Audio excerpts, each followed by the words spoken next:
Waktu itu aku hanya ingin pulang. Saat aku melihat yang ada di tubuhku adalah jiwa yang lain. Lalu ditanyalah, memangnya kamu siapa? Saya suster di rumah sakit X. Beneran nih ceritanya merinding anjir tuh. Jadi mulai dari aku baca Al-Quran sendirian.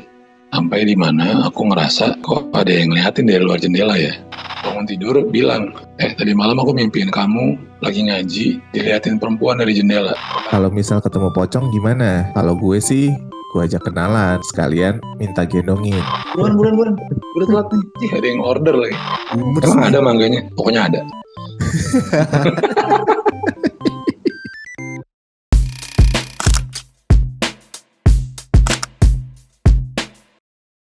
Hai Rian.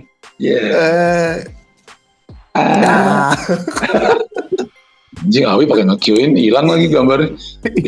Gue gimana sih? Itu udah, iya. Tadi udah berapa menit tuh opening kepotong deh. Gue udah pose gini tadi udah kayak iya. gitu lama banget anjing. Ini miring gitu. Anjing, otot gue gak jadi nih. Lama banget Awi nih. Iya. Jam bagus gue perhatiin tuh. Yoi, itu jam baru kan? Gue enggak, hanya gelang yang lumayan mahal aja. Kagak ada gunanya tuh. Tuh, lihat. Kagak ada lampunya. Itu lightingnya nggak ada, Teng?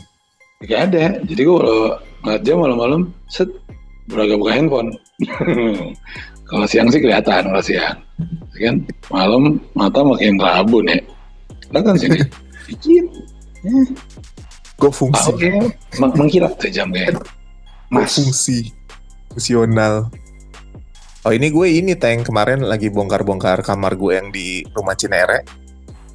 Terus gue ngambil, maksudnya ini kan udah lama nih gue beli 2000 berapa? 2015 atau 2016 gitu. Terus kayak gue pikir harus diservis, gue nggak tahu kalau dia otomatis, gue nggak ngeh.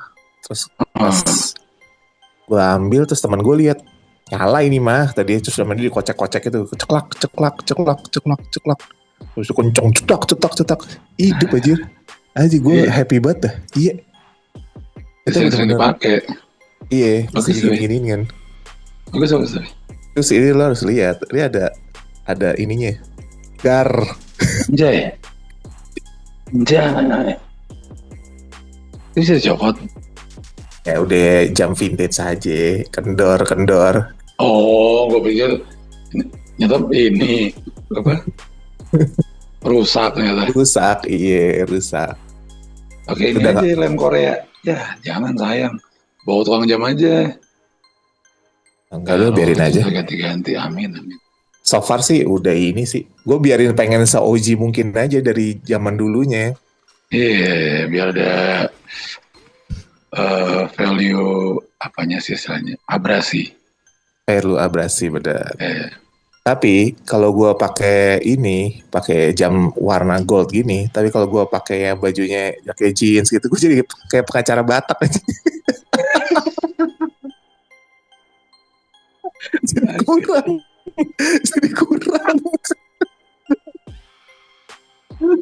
Gue pengennya punya jam gold itu bangke. Tapi gue udah tahu hanya akan hitam yang masuk sih. Hitam. Iya. Atau color kan. Color sih gue gak kebayang lagi gue. Warna gue berarti. Cowok bumi warna apa sih? Hijau ya? Misalnya, coklat.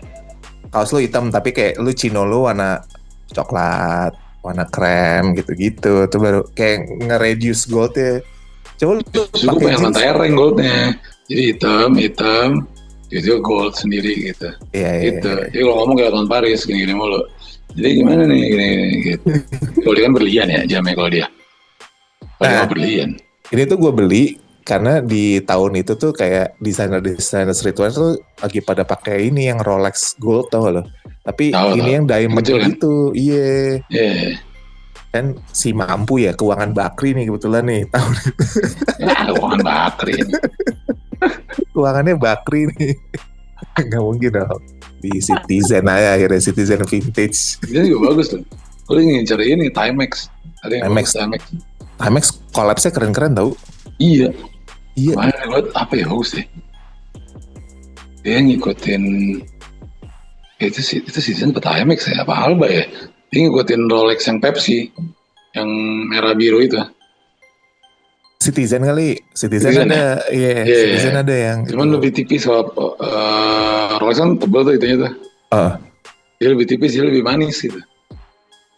Nah, ternyata gue baru tahu ya, Citizen sama Seiko tuh secara levelnya sama ya. Ternyata.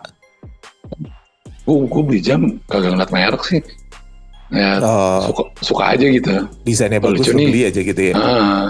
Allah. Lucu nih, murah, beli. Lucu nih, mahal, sabar. Ya, sabar. ada dulu aja di galeri gitu. One day lo akan jadi punya gue gitu. Masuk dulu aja, masuk. Yoi. Masuk galeri jam impian lu aja. Ya mama ya. Kirim cerita. Iya. Mau kirim jam. Mau kirim, jam gue nggak ada lagi nih. Ya kirim jam. Kirim jam. Kirim jam di sini.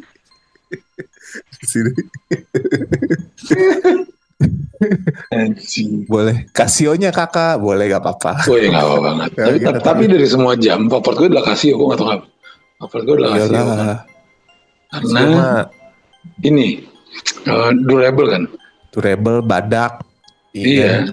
Terus apalagi sekarang gue tinggal di Bali kan. Kayak pakai jam besi gitu, mesti ke pantai gitu, kayak jamnya taruh mana, taruh tas hilang lagi ntar. Gitu. Kalau Casio nyemplung aja kan. Terus kalau keringetan gatel-gatel pasti kan, kalau kelamaan keringetan mulu. Apa nih? Kalau pakai jam besi. Jam-jam gitu. Iya. Jam besi iya. Gak nyaman. Terus gue rasanya kayak jadi hati-hati gitu malah. Jadi bergerak tuh jadi hati-hati gitu. Iya, bener. Iya. Apalagi pas kalau gue lagi balet kan, ya lagi balet. Apa banget balet. Agak bagus tapi idiot gitu. Idiot aja. Oke. Silakan ya. Ini episode ganjil ya? Berarti gue dulu yang baca ya? Iya. Gue boleh bercanda kayak tadi nggak? Kalau ganjil lo, kalau jangan nih. Apa? Lu bercanda apa anjir? Kalau ganjil lo, kalau ginjal jangan deh. Ntar Bagong nonton. Jadi sebut namanya.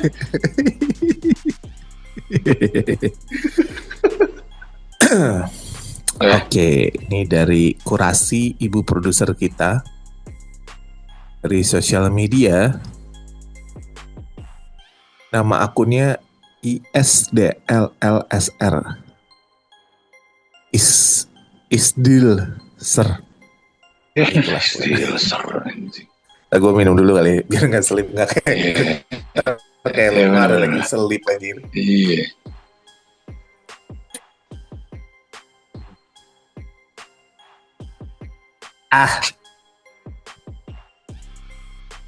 Oke.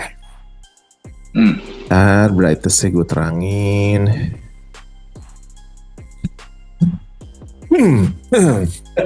Brightness-nya terangin. Gak kebaca. Dua kacamata hitam ya kan, brightness-nya low, kuring.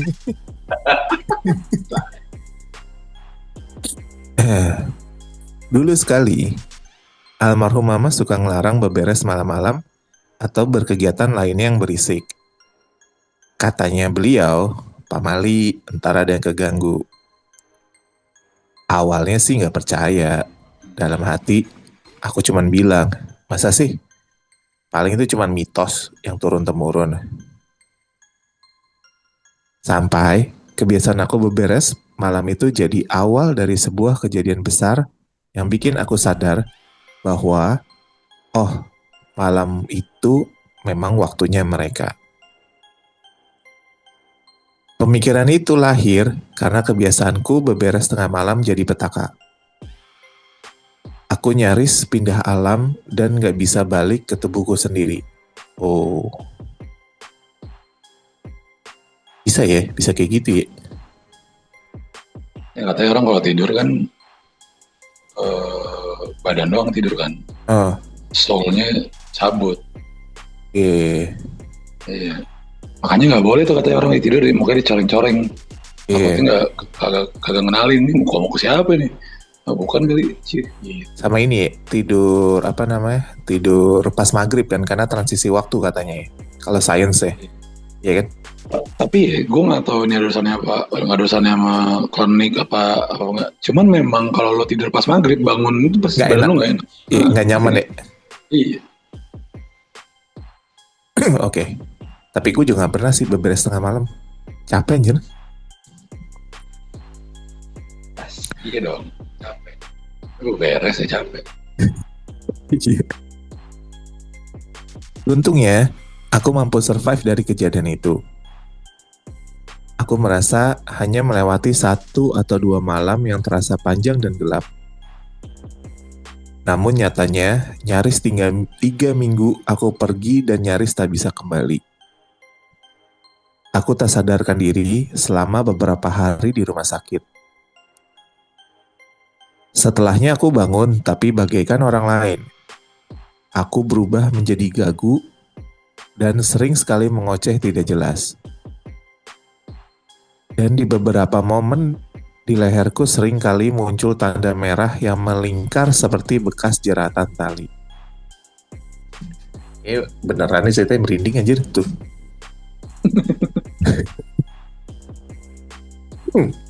Aku tak tahu persis kejadian itu.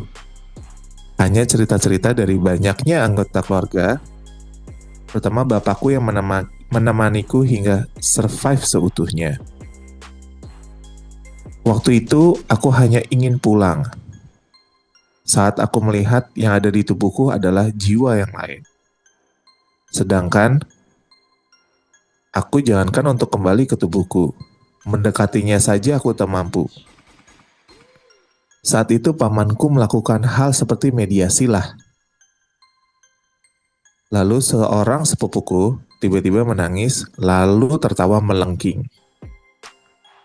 Saat berusaha mereka tanya, dia bahkan tidak bisa bicara atau gagu. Ia mengisyaratkan meminta sebuah ballpoint dan kertas kosong. Dia menulis sesuatu. Biar saya bawa jadi teman saya. Itu katanya. Pamanku berkata, jangan dibawa. Kamu nggak berhak bawa dia. Dan mediasi itu pun berhenti di situ. Semua masih duduk dan berkumpul. Sampai sepupu saya yang lain pun kemasukan juga. Lalu dia berkata, kenapa saya dibawa ke sini? Saya mau keluar dari sini. Dari tubuhnya maksudnya. Tapi nggak bisa. Ucapnya kebingungan, lalu ditanyalah, memangnya kamu siapa? Saya suster di rumah sakit X. Rumah sakit tempat saya dirawat. FYI, rumah sakit tersebut adalah RSK yang sudah lumayan tua. Lalu, kamu ngapain ikut ke sini? Tanya paman saya.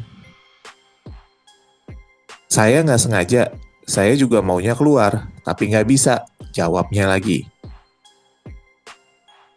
Di rumah sakit itu juga seorang satpam yang mengantar berangkarku pas awal masuk RS, hingga aku dirawat beberapa hari di RS.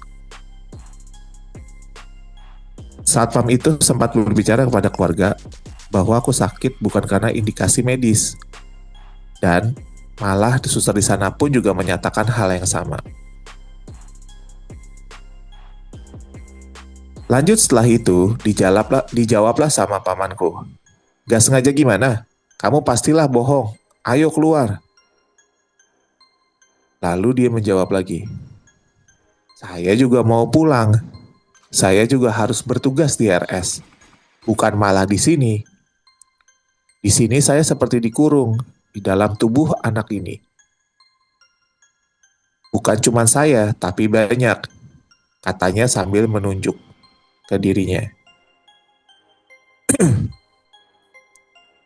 Setelah itu mediasi berakhir tiba-tiba. Lalu si sosok gagu yang tidak bisa bicara itu masuk kembali ke sepupuku yang pertama. Entah dengan cara apa. Berarti setannya gagu ya? Gagu nih. Terus pindah-pindah. Pindah-pindah dia masukin berapa orang ini? Diusahain anjir. Gila lu. Tapi bisa ngomong tadi. Bodoh. Saya juga gak sengaja masuk. Gak sengaja. Masuk lagi lewat. Ada orang nih. Gak sengaja gimana sih? Gak konsisten. Katanya ganggu nih. Iya. Pamanku membantu agar sosok itu bisa bicara. Dia itu suka berisik, ucapnya pertama kali. Berisik bagaimana? Tanya pamanku. Ya berisik, beberes tengah malam, ketawa-ketawa sama anaknya. Saya terganggu. Malah setiap maghrib saya duduk di teras rumahnya. Dia malah nyapu ke arah muka saya. Bogil setannya nih. Setannya cebol nih. Ya itu salahmu, bukan salah dia. Dia kan nggak bisa lihat. Memangnya kamu tinggal di mana? Tapi kan waktu itu saya tinggal di pohon mangga, persis di depan kamar dia. Dia juga sudah makan mangga punya saya, tapi nggak izin dulu, kata setannya. Gila nih hantu nih. Gila hormat anjir. Gila hormat. Gila lu kayak pejabat lu. Gila hormat anjir. Emang ada mangganya? Pokoknya ada.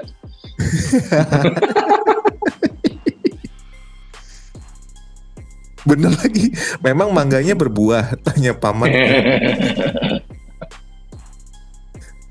Jadi si pamannya bilang, emang mangganya berbuah? Tanya paman ke suamiku, kata dia. Terus suaminya bilang, nggak ada. Bukan pokoknya ada ya? Nggak ada. FYI, biar nggak bingung, aku tinggal di kota Bandung. Selama sakit, aku di rumah sepupuku di daerah pegunungan, pelosok Kabupaten Bandung. Mangganya bukan dari situ, tapi dari sana, dari rumah kosong samping rumahmu. Setelah diingat-ingat suamiku pun, bahwa sebelum jatuh sakit, aku memang sempat memakan sebuah mangga muda. Mangga yang dibawa anak pertamaku. Kata anakku, dikasih ibu-ibu. Dan aku ingat bahwa setelah mengkonsumsi mangga itu, langsung aku jatuh sakit. Aku muntah-muntah hingga lemas, lalu susul diare yang tak kunjung berhenti. Hingga di hari ke-6, waktu itu jam 8 atau 9 pagi, aku dengan kondisi yang sangat lemas, memandikan bayiku yang berumur 3 bulan. Sekalian, akunya pun juga mandi. Aku memandikan anakku lebih dahulu, lalu memberikannya ke suamiku untuk dipakai baju, sedangkan suamiku menyuruhku menunggu sebentar. Khawatir aku terjatuh, karena memang aku juga mengeluh sangat pusing dan hingga saat itu aku gak pernah mau dibawa berobat ke dokter. Aku berjalan perlahan sambil berpegangan dinding. Namun, saat tiba di depan pintu kamar mandi, baru 2 langkah aku merasa seperti tertabrak sesuatu dengan sangat kencang. Hingga aku jatuh terduduk menghantam meja marmer di samping pintu kamar mandi. Yang tingginya setinggi lutut orang dewasa. Suamiku pun panik dan buru-buru menghampiriku dan membawaku. Setelah dibawa ke tempat tidur, ingatanku samar-samar. Setelah itu tak mengetahui benar apa saja yang terjadi. Semenjak itu aku tak pernah mau makan, padahal aku sedang menyusui. Aku hanya mau meminum susu atau makan selembar roti.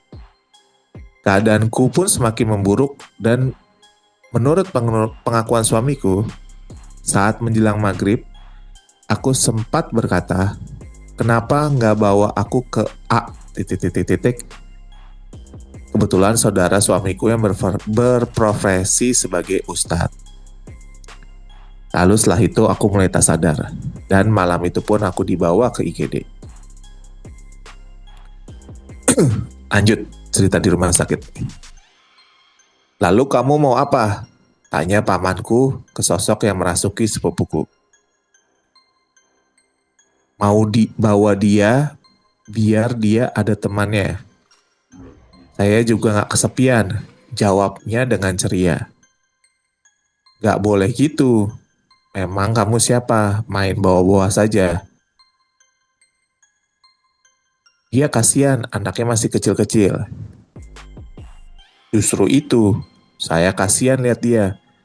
Kadang dia ngelamun di depan pintu, merenung sendirian, gak punya teman cerita. Kalian emang tahu keadaan dia. Cuman saya yang paham, kata dia dengan nada mulai kesal. Gimanapun kamu gak boleh bawa dia, ujar pamanku. Sebaiknya kamu pulang, biar saya yang antar. Kalau saya pulang, ada dia yang lebih jahat mau tubuh dia, jawabnya sambil cengengesan. Dia siapa? Miss K merah di rumah mertuanya. Dia tinggal di pusaka yang ada di ruang TV, tapi dia suka tinggal di kamar anak lelaki yang bujangan. FYI, rumah mertuaku tuh deketan banget. Dan kamar anak lelakiku atau kamar adik iparku. Gimana? FYI, rumah mertuaku deketan banget. Oh, deketan sama rumahnya kali maksudnya ya. Dan kamar anak lelaki itu kamar adik iparku. Oh, kayak adik ipar suaminya. Kalian boleh percaya apa enggak? Tapi ini nyata. Aku alamin dan saksi hidupnya pun masih banyak. Awal kejadian sekitar 22 Desember 2023 hingga tanggal 15 Januari 2024. Sekian. Oh, oke. Oh, dia lama komanya ya berarti? Iya, lama loss. Berarti dia koma itu karena kepentok itu kan? Bukan karena beberes dong? Bukan. Cuman mungkin dia jadi inget omongan nyokapnya kali ya. Karena beberes maghrib-maghrib itu bawa sial. Jadi gitu kali ya jadinya ya. Iya. Tapi lu percaya gak sih? Gue paham. Menurut gue tuh memang bukan waktunya aja beberes malam-malam. Udah waktunya udah istirahat, pulang kerja, pulang sekolah. Ya kan? Iya. Bukan jamnya kerja gitu. Kecuali lo housekeeping ya, hotel ya, beda ya. Itu kan pula beberes malam-malam di rumah nggak kelihatan juga nggak sih? Maksudnya nggak sih bersih juga tuh beberes malam-malam di rumah, iya kan? Iya, itu aja debunya ke arah muka setan. Setannya bogel. Paling absurd sih. Emang dia ngerasain nih debu orang dia tembus pandang. Iya, mana tahu. Siapa lo nggak kelihatan? Udah aja lo. Iya, ngadi-ngadi. Iya, gimana sih? Ya, mesti izin dulu. Kalau mangga itu sudah keluar dari batas rumah, itu udah haknya orang yang lewat. Itu ada hadis itu. Itu hadis apa? Hadis kayaknya. Hadis apa sunnah? Udah. Hadis apa ayat ya? Pokoknya kalau lo nanam pohon nih ada buahnya gitu. Terus si pohonnya mekar sampai keluar rumah. Lewat pagar rumah lo. Iya. Gitu. Terus ada orang jalan ngelihat, itu dia berhak ambil, nggak apa-apa. Bukannya maling. Iya. Gitu. Emang udah ambil aja gitu ya? Iya, itu udah hak orang lain gitu. Baru. Tapi katanya anaknya dikasih ibu-ibu tadi ya? Iya, bukan dia metik sendiri. Iya. Bukan dia metik sendiri. Dikasih ibu-ibu. Oh, ngehe berarti setannya.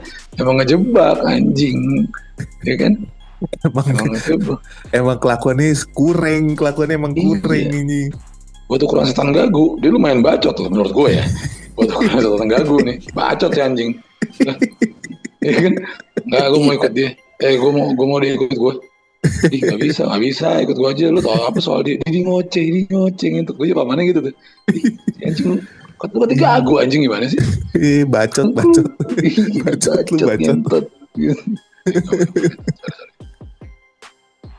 Tapi ceritanya tuh kayak serem-serem enggak ya? Ada sisi seremnya, tapi ada sisi kayak apa dah gitu kayaknya. Apa dah? Cuman ya, uh, Tapi banyak dengar cerita kan kalau orang koma katanya jiwanya lagi traveling tuh, ya kan, lagi traveling, lagi ngeliat. Bahkan katanya ada yang bilang dia traveling rasanya kayak cuma beberapa jam, padahal komanya dia udah berapa hari gitu. Iya, atau misalnya kayak dia mungkin ngerasa travelingnya seminggu, tapi ternyata komanya udah setahun, ya kan? Iya. Iya. Itu kan tadi kan dia tidur 3 minggu tuh. Iya, lama juga tuh. Lama, begitu sadar gagu mau wajar, karena kan otot lu berhenti berfungsi semua kan. Iya, benar. Lagi, lu harus belajar ngomong lagi. Itu harus badan lo harus fisioterapi lagi, ya kan? Itu mah dari segi medis normal-normal aja. Tapi ada si setan gagu yang bacot ini nih, ya kan? Anjing, aneh banget. Tadi begini, ya gua. Tapi pamannya mengerti ngerti gak lo? Mungkin yang keluar gagu, tapi pamannya kayak Mama Gufron gitu, bisa bahasa semut atau bisa video call malaikat, dia ngerti. Untung pamannya bukan esol gitu ya, kayak alah. Dia bisa, dia harus ikut kau. Dia harus ikut kau.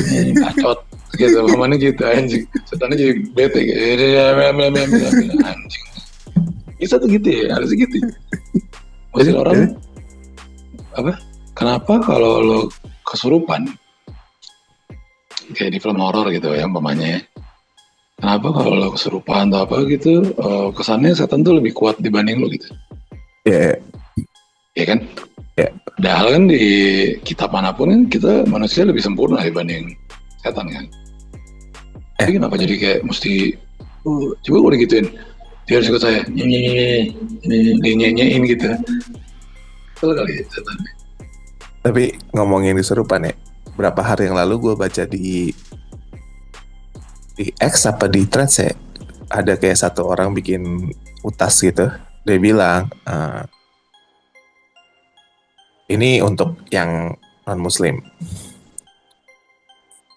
ada isu dari Vatikan, dia bilang gitu, mereka lagi rapat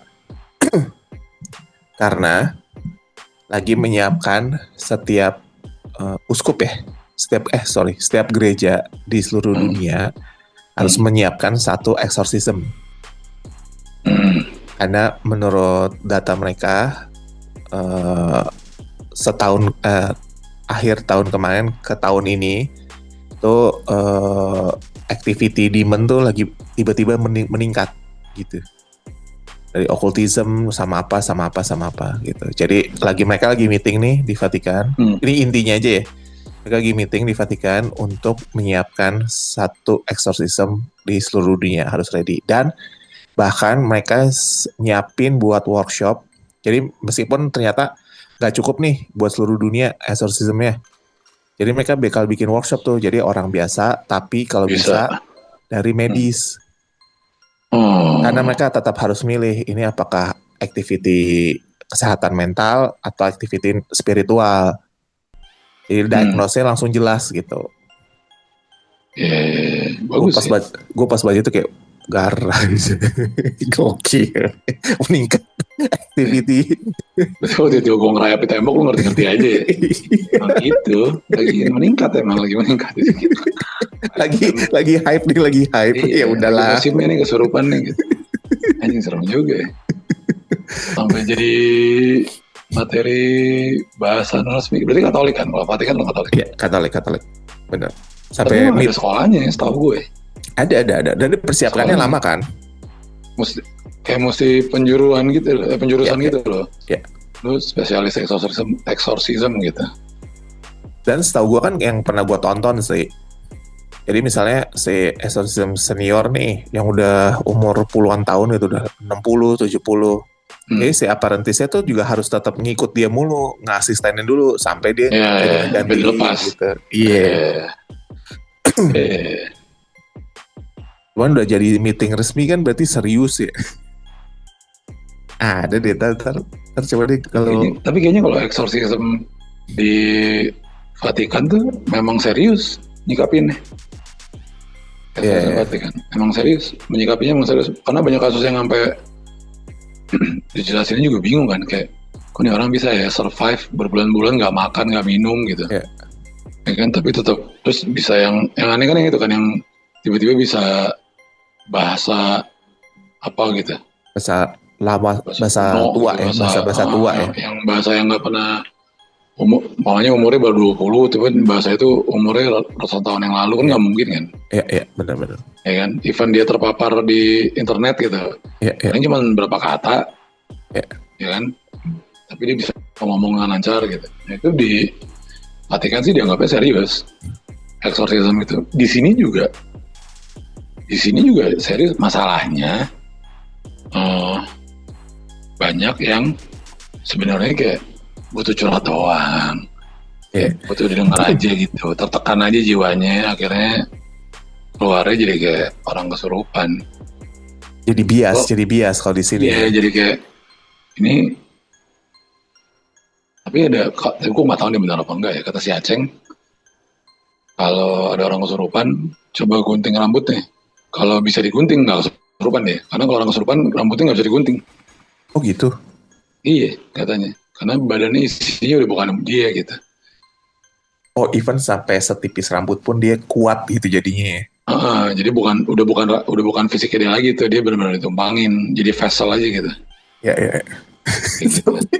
Janggal juga lagi gitu-gitu kan. Bentar. Dulu. Kagak nih gunting anjing. Kesurupan kagak pitak ya. Kesurupan pitak.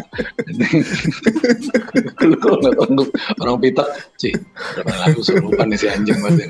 Ada yang ngetes pakai clipper, cucu ngek. Iya, guntingnya aja ujungnya, anjing kenapa dibotakin? Nggak di ngek gitu. Jadi segini doang. Janggal aja. Jadi janggal. Korban ospek lu. Botak-botak di tengah. Jadi janggal anjir. Kocak deh, bego. Gue apa ya? Kilometernya gue 2,5 deh. Gue 2,5. 2,3 deh. Cepat sembuh ya, Kak. Siapapun lo cepat sembuh. 2,5. Karena nggak terlalu intens aja kalau gue. Intens sih. Cuman gue bingung si Gago ini kok ngomong mulu gitu. Janggal situ, janggal. Iya. Setannya perasaan speech delay, setannya. Kenapa jadi bacot anjing, jadi kayak Karen bacot mulu. Mama Karen ya. Karen ya. Tidak fantas gitu yang marah-marah. Tidak fantas. Gue lihat lagi tadi siang gue lihat tuh, tidak fantas. Ini dua loh videonya. Lu lihat lagi yang marah-marah sama orang di Transjakarta, dalam MRT apa dalam Transjakarta ya? Oh belum lihat gue. Ada lagi videonya dia juga marah-marah orang juga. Kamu mata-mata apa gitu deh bahasa. Tidak pantas. Kali dia banget. Lucu banget. Bego aja. Oke. Gue bacain dari akun ini namanya Serena Triple S. Mau cerita horor boleh nggak? Boleh banget. Oke. Jadi tahun 2013 aku KKN di daerah Kulon Progo bagian utara. Kulon Progo tuh di mana ya? Jawa Tengah. Kulon Progo ini Jawa Tengah. Karena iya. Iya benar. Kalau nggak salah ya. Daerahnya tuh sepi banget. Kalau udah jam 6 jarang ada orang yang keluar rumah. Nah waktu itu kebetulan bulan puasa. Biasanya aku habis salat subuh jam 4-an gitu langsung tadarusan. Biasanya ada temannya juga. Tapi waktu itu temanku langsung lanjut tidur lagi. Jadi mulai dari aku baca Al-Qurannya sendirian. Sampai di mana aku ngerasa kok ada yang ngeliatin dari luar jendela ya. Padahal jendelanya tuh nutup. Cuma perasaan aku waktu itu gelisah banget. Akhirnya aku pindah ke ruang keluarga. Yang di luar masih ngikutin tuh ngeliatin dari luar. FYI, ruang keluarga jendelanya tuh dari kaca besar. tapi penampakannya itu samar, jadi aku nggak benar-benar bisa ngelihat wajahnya. Mungkin itu kali ya, jendela yang kacanya, tau kan lo yang kayak Oh, samar-samar gitu, yang kayak see-through. kayak sunblast. Eh, Tadi mungkin kacanya yang kayak ada teksturnya gitu loh, yang mozaik. Ada mozaiknya. kayak Bukan. mozaik tapi satu warna gitu ya, dia kayak ada Ah, teksturnya gitu, kayak kertas eh, bubur, ya kertas bubur, gitulah pokoknya. Jadi dia nggak bisa ngeliat jelas nih. Terus dia pindah lagi, karena di ruang keluarga dia masih ngerasa diliatin, dia pindah lagi ke ruang tamu yang dekat sama kamar teman yang lain. Jadi karena mereka lagi KKN, di satu rumah itu ada berapa kamar isinya dia, temannya gitu. ada berapa orang? Ah, dia mulai merapat nih ke kamar, dekat kamar teman-temannya, Parno kali. Sambil tetap ngaji, teman mulai pindah. Sampai tiba-tiba bapak itu nongol di ruang tamu. Akhirnya dia nyerah, takut, ngibrit lah aku masuk kamar. Tidur bareng mereka, akhirnya tidur sama teman-teman yang lain nih. Tiba-tiba gongnya, temennya pagi-pagi bangun tidur bilang, tadi malam aku mimpiin kamu lagi ngaji, diliatin perempuan dari jendela. Gitu. Terus kamu pindah kemana, dia ngikutin liatin. Pindah kemana, pindah liatin. Padahal temennya ini bangun tidur belum cerita apa-apa. Oh, Gitu. Itu ceritanya. KKN. Lu pernah KKN gak sih? Enggak lah ya. nggak pernah Broadcast gue. gak ada KKN Nggak ya. ada. Paling siaran. Gue pernah siaran doang, Bang. Kalau KKN itu kan lebih kayak ini kan, yang relate ke masyarakat. Jurusannya. Iya, jurusannya ke masyarakat kayak apa namanya? Mana misalnya kayak sesimpel manajemen kesehatan gitu, Hmm. atau artis apa? Sipil tuh, jurusan sipil kan juga pasti KKN tuh. Iya. Ya pokoknya Tuh, dia kan KKN itu kan singkatannya kuliah kuliah kerja kerja nyata. nyata. Ya kan? Berarti dia hitungannya dia melakukan apa yang harus dilakukan nanti setelah lulus, tapi dilakuin masih sekolah gitu kan. Iya. Namanya lulusnya jadi tukang insinyur kayak sih dulu. Lo jadi engineer gitu. Dulu kerja di perusahaan engineering gitu kan. Insinyur anjir. Insinyur lama tuh. Idaman ibu-ibu zaman dulu tuh. Kenalin pacar aku insinyur. Insinyur. Iya, boleh nih. Boleh nih, insinyur nih. Kalau sekarang ini ya, apa pacar ya, aku YouTuber. Ya, pacar aku YouTuber. Mana ada dia ini masih ini. Oh, mama subscribe dia itu. Jangan katanya subscribe. Anjing. Mamanya follow. Itu mama follow. Mama sering kirim gift tuh kalau dia live. Lah, pantas aku jajannya kurang. Buat mama nge-gift katanya. Bangke.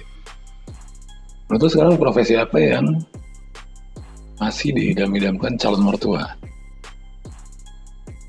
Kayaknya hukum masih deh, pengacara. Masih. Menurut gue pengacara, dokter Masih. Dokter sih tetap sih kayaknya masih megang sih dokter. itu Tingkat masih satu menurut gue ada dokter. Iya, dokter. PNS? Kayak udah enggak deh. PNS Masih? kayaknya enggak. Iya, tapi nggak tahu ya kalau di daerah ya. Kalau di perkotaan kayak udah nggak terlalu. Santai aja ya. Iya, udah kayak. Halo Dek. Ya halo Dek. Halo deh daerah, setahu gue. Iya. Halo deh. Kaum rahim anget tuh. Iya, halo deh itu daerah. Ini gus-gusan gitu. Gus-gusan lebih ke daerah sih kayaknya. Tapi daerahnya tuh juga segmented kayak.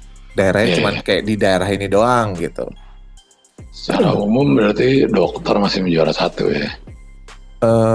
Dokter sama ini kayak pegawai bank juga deh. Saya tapi yang Bankir, udah anjing, bankir. bankir. Tapi yang levelannya kayak udah kacap gitu-gitu. Iya, kalau security doang kan lama doang, ntar lama banget sih. Iya di security B.A. Iya kan. Sensornya cuma tengah-tengah, apalagi sih B.A. Iya gitu. Soalnya Berapa ya kita ini kilometer dulu cuy tadi. oh iya, salam. Kakak Serena dari saya kasih nilai 2,5 ya. 2,5, gue juga 2,5 sama. Juga 2,5 ya. Iya, 2,5. Semoga kakak cepat lulus, karirnya bagus, bekerja sesuai dengan passion dan bidang kuliahnya, Membawa nama harum keluarga paling penting. nama keluarga, bangga dengan dirinya sendiri, mantap. Ya. Karena 86% gue main nonton Sabrang, lo tau Sabrang gak sih? Sabrang. Anaknya MH Ainun Najib. Belum nonton. Anaknya Sanun. Lu nonton deh, namanya Sabrang. Sabrang itu vokalisnya Leto. Iya, tapi gue belum pernah nonton. Dia pinter banget cuy. Gue ngefans banget sama dia, sumpah. Pinter banget.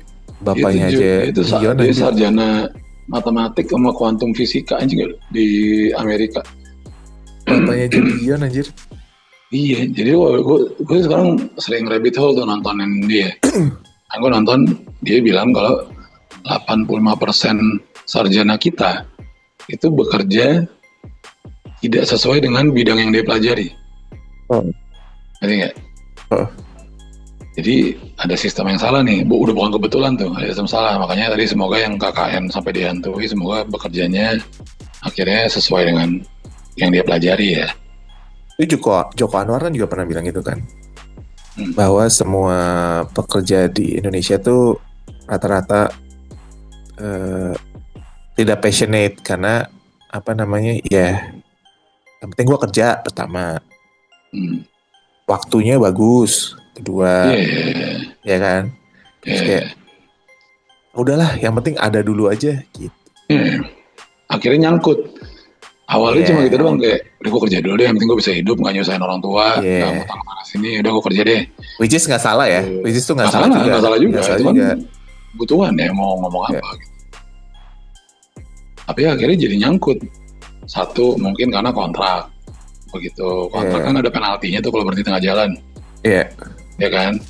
Dua, mungkin begitu dia sadar, anjing passion gue bukan di sini nih, gue mau ngejar ini ya, ternyata udah punya anak istri, which is kalau dikejar passion, uang jadi terus karir path-nya udah kebentuk tuh di situ, dia mau cross ini lagi, industri lagi susah lagi, restart lagi dari nol gitu. Iya, gue pernah ngobrol sama dia bos perusahaan apa gitu ya. Dia sama kayak gitu modelnya. Awalnya cuma karena ya udah gue harus kerja karena gue udah dewasa nih, nggak bisa ditanggung orang tua. Jadi nyata bagus cuy karirnya bagus sampai jadi bos, tapi doi menderita tau gak? Karena passion dia apa gitu, gue lupa deh. Iya, nggak happy kan? Nggak happy, cuman jadi tapi mau berhenti gajinya gede, terus kedudukannya udah bikin dia jadi punya power kan, power bikin orang juga jadi bertahan kan karena kayak gitu. Terus kalau dia ngejar passionnya berarti dia harus hidup based on tabungan doang berarti. Karena belum ada income masuk lagi kan, which is beresiko ke anak istrinya. Apakah mereka bisa ngikut? Jadi ya udah dia stuck di pekerjaan itu. Tapi untung jabatannya bagus, gaji gede. Imagine yang udah nggak suka. Mediocre. Iya. Mediocre. Kalau ini kenalan dokter, gue punya kenalan dokter psikiater kan. Pernah cerita gitu, ada salah satu pasiennya ini depresi berat, major depression. Padahal duitnya dia itu banyak banget karena dia salah satu engineer minyak. Jadi gini, di Indonesia cuma ada 3 engineer yang khusus divisi itu, salah satunya cuma dia. Jadi kalau ada apa-apa nih masalah teknis tentang perminyakan, yang dicari pasti cuma 3 orang ini. Kalau satu bisa, ini salah satu dia. Jadi duitnya banyak banget gitu. Tapi dia depresi berat. Ternyata dia passionnya jadi pilot, Teng. Gitu. Kenapa? Karena akhirnya dia pensiun dini tuh. Dia beli pesawat capung. Iya, terus sembuhnya karena dia tiap hari naik pesawat itu. Dia mau naik pesawat. Ini udah masalah orang kaya nih. Masalah orang kaya nih. Tapi kan duitnya banyak. Iya, gue pikir kalau beli remote doang main pesawat. Dia naik pesawat capung. Dia beli pesawat. Iya. Itu mah happy ending dong. Happy ending. Cuman kan kalau mediocre kan sedih ya, jadi sedih banget. Makanya semoga Semoga kalian yang sedang bekerja semangat ya. Apapun hasilnya kalau buat baik, ya terusin aja lah, ya kan? Iya, benar. Siapa tahu ke depannya lebih baik. Yang penting itu sih, yang penting bawa harum nama keluarga. Itu paling penting. Sama yang penting lo happy sih, yang penting lo happy ya. Ya. Ini bawa harum nama keluarga, kalau kecot mentalnya anjing. Itu generasi sandwich kan? Iya. Yeah. Which is tuh generasi kita tuh, generasi sandwich. Gen Z mungkin juga ada beberapa kali. Ya kan, satu generasi itu biasanya dampaknya ke 2-3 generasi berikutnya kan. Dampaknya. Di momen nih. Di momen, mari kita menghibur diri.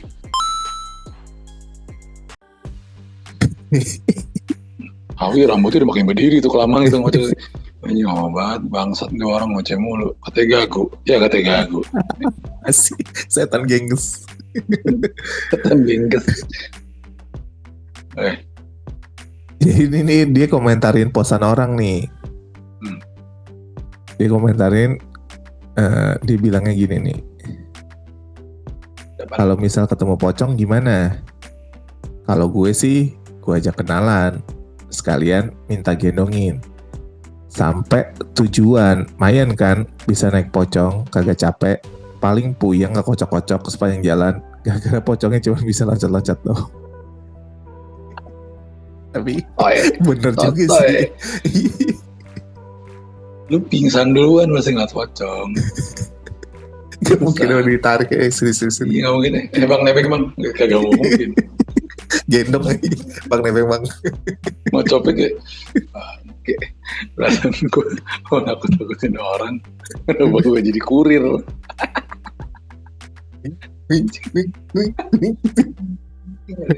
Buruan.